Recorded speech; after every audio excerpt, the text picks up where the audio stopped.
വിശുദ്ധ മർക്കോസിന്റെ സുവിശേഷം 12-ാം അധ്യായം 28 മുതൽ 34 വരെയുള്ള തിരുവചനങ്ങൾ. സുപ്രധാന കൽപ്പനകൾ. ഒരു നിയമജ്ഞൻ വന്ന് അവരുടെ വിവാദം കേട്ടു. അവൻ നന്നായി ഉത്തരം പറയുന്നുവെന്ന് മനസ്സിലാക്കി അവനോട് ചോദിച്ചു, എല്ലാറ്റിലും പ്രധാനമായ കൽപ്പന ഏതാണ്? യേശു പ്രതിവചിച്ചു, ഇതാണ് ഒന്നാമത്തെ കൽപ്പന. ഇസ്രായേലേ കേൾക്കുക, നമ്മുടെ ദൈവമായ കർത്താവാണ് ഏക കർത്താവ്.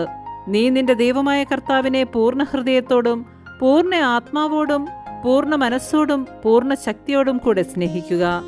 രണ്ടാമത്തെ കൽപ്പന, നിന്നെപ്പോലെ തന്നെ നിന്റെ അയൽക്കാരനെയും സ്നേഹിക്കുക. ഇവയേക്കാൾ വലിയ കൽപ്പനയൊന്നുമില്ല. നിയമജ്ഞൻ പറഞ്ഞു, ഗുരു, അങ്ങ് പറഞ്ഞത് ശരി തന്നെ.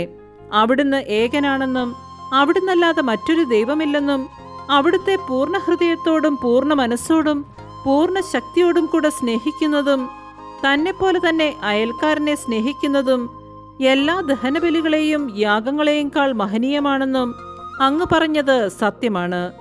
അവൻ ബുദ്ധിപൂർവ്വം മറുപടി പറഞ്ഞു എന്ന് മനസ്സിലാക്കി യേശു പറഞ്ഞു, നീ ദൈവരാജ്യത്തിൽ നിന്ന് അകലെയല്ല.